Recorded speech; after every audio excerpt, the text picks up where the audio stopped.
to be clever there, and then it backfired. How Yeah. many did we end up with there? I think we got 9. Not Impressive. bad. That's not bad. Wait till you see an Olympic sport that's called yes. There Yeah. definitely will be there. Yeah, where were you going with Yeah. that one? Olympic Yes. sport? Yes. Yes. When that happens, I'll call you up and I'll be Yeah, like, exactly. "Yeah, Can you happened." believe it? Yeah, That's nice. IOC have ratified yes. So now you're doing punditry. You're still doing that. Is it still a thing? Kind Not of? as much. More. Well, I do a little bit of reporting. It's funny, isn't it, the terminology of it? Because I kind of feel like I'm more doing the reporting Reporter, stuff. yeah. I do a little bit, of sideline punditry, I guess. But Now you're reporting, but also you're now TV producing, yeah, doing a bit of everything. which is awesome. How on earth did that come about? That actually came about a bit through necessity. So when I moved over here, and I was just finding it really difficult to get a job, I'd done some reporting work on the Women's Super League when it started.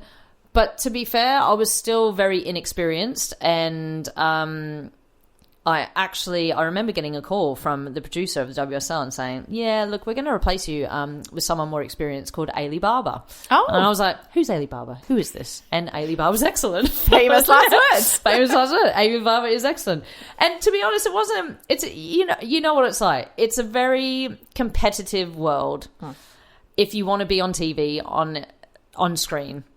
And it wasn't ever anything that I was overly passionate about. And I know you have to be very driven and single-minded to do that, and I just wasn't too bothered in it. But the BBC got the rights. They were showing the 2013 Euros, and Sunset Vine production company were producing that for the BBC, and I got a gig just as a researcher on that because I still knew most of the players, and started doing stat packs, which is one of the worst jobs in the world. Oh, stat packs. They are super helpful. I get stat packs before I you look have to be at a stuff. specific type of person because basically it's homework. Yes. Basically, you need to like doing homework. Yes. I agree And with I that. never liked doing homework.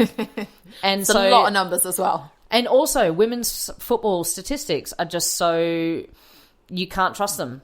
They're just so bad. You can get to 3 different sites. I even saw something today about Serena Weigmann's caps. 3 different sites will have 3 different numbers, and it's ridiculous, and I hated it. But that's how I started. Amazing. But now, we touched on it slightly earlier, you are producing this TV show. It's coming out later in the year on BT Sport. What can you tell us about it, and why is the show that you're producing so important? It's so important because there's never been an investment in a women's football documentary like this. Which is what it is. I feel like we've been very cloak and dagger about what We have it is been you're very doing. cloak and dagger. Basically, it's going to be a 6-part documentary, an hour each episode, and it's essentially a football talent search. We want to see and want to highlight in women's football, it's very, very difficult to scout players. There's very little information on players, and there's very little footage on players. And if you're at the top level, then yes, but if you're anywhere in between, then it's very difficult. And also, as I said before, a lot of these players have to make a decision to go and either work or to go and study and fall out of the game, or even if they are at university, so they'll play for their university, but they still could have been at the top level, but they've chosen another career path. So, or even, again, young girls that were at these academies but fell out of the academies because they couldn't travel to them anymore. So we're trying to unearth talent or see who's out there, which has been extremely tricky, as you can imagine, under the current circumstances. Yeah. We started this in production in March, and then we had to stop after 4 weeks. Okay. And we've come back, and it's been an extremely tight turnaround. And it's had its challenges, but I think it could be the start of something that could happen time and time again. That's great. So Hopefully. it could be a way. I say, what advice would you give to young players today to get into the game? Would you encourage them to apply for the type of show that you're producing? I guess any opportunity is great. It's a platform. Absolutely. And even if we just take away all of that, and I always talk about the visibility of women's football, again, the visibility and the investment of production companies and broadcasters to actually see that there is value in a premise like this in women's football, I think is phenomenal. And we need to really take advantage of that. And I just think, you know, this is the first one, and under the current circumstances, I think we've done really well in the time frame from pre-production to actually filming. It's been pretty hectic, but I can just see the potential of something like this going forward, which is pretty exciting. And it's exciting to have been a footballer and to now be producing it. It's just like, it's a dream come true. I love it. That's amazing. What advice would you give to people that want to play today? Play because you love it. If you asked me when I was a kid, why do you want to play football? It would be because I love it. I can't think of anything else that I want to do. Now, if you ask kids why they want to become footballers, it's because they want to be a celebrity or they want to be rich. It's not the one, is it? It's not the same. Because that's not sustainable. It's not. Well, it's And the that expectation. It's also the expectation of why you're doing it. And look, there might be some kids who actually do get all of that. But we know the percentage of failure is a lot higher than the percentage of success. Massively. But you have to do it for the love of the game. It's really simple. But I think that's going to win out time and time again. What do you know now that you wish that you'd known when you were starting out? Don't try and tackle Chinese defenders a minute and a half in the game.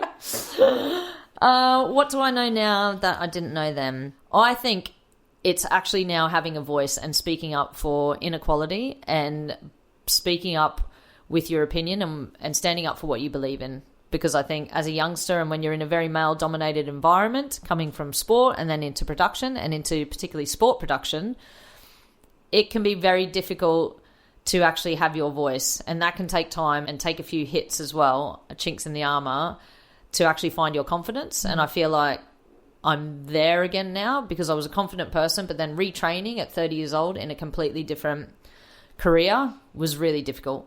And a career where, in another country where everyone knows football, everyone thinks they know football, even if they don't.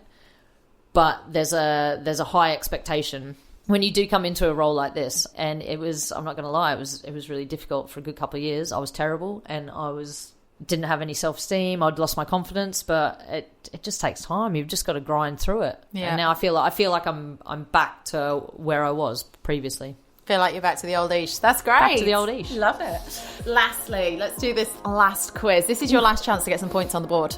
I've just got to beat Breach. Jules Breach. Got to beat her. You do, because I just want to trash talk her. She's going to love this when she is. Because also, you know that you and I will never hear the end of it if she actually wins this. I know, exactly. Come on. Right, here we go. This quiz, honestly, you should fly through this because it's how well do you know yourself? All these questions, the answer is you. Right. Okay, what you've great. done.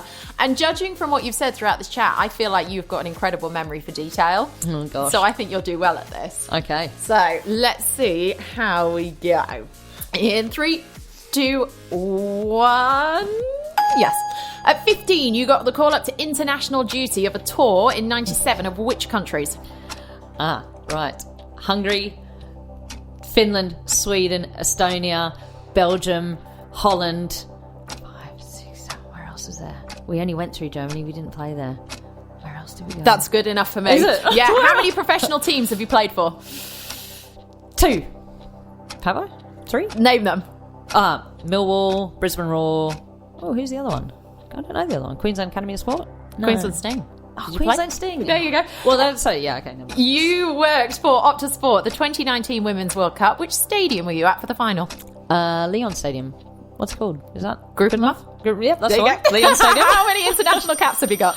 66. How many international goals? 6. What year did you join the production company Sunset and Vine?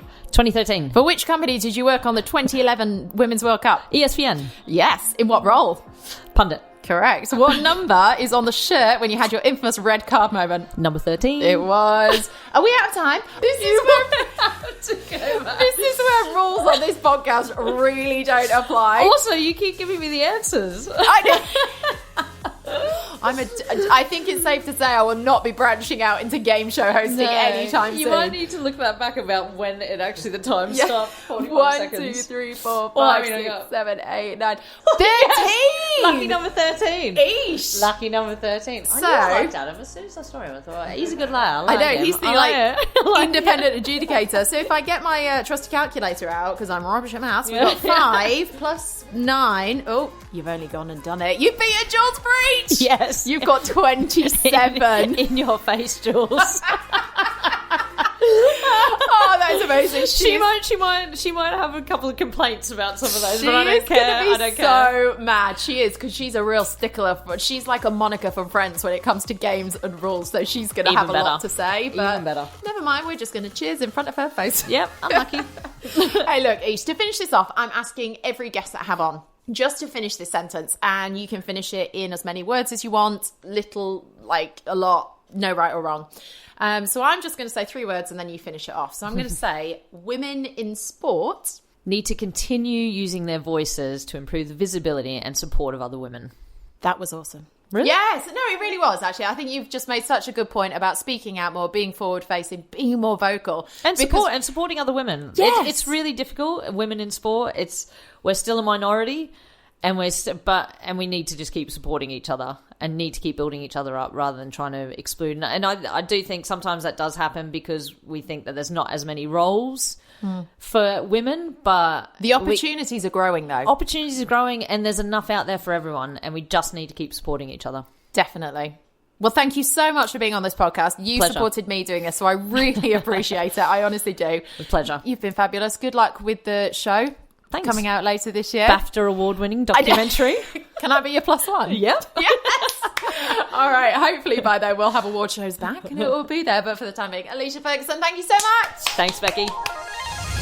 Thank you so much for listening to Outside the Box with me, Becky Ives. Make sure you subscribe, share far and wide, and please feel free to leave me a review. Let's keep this conversation going, though, on social media. Just use the hashtag OutsideTheBoxPod.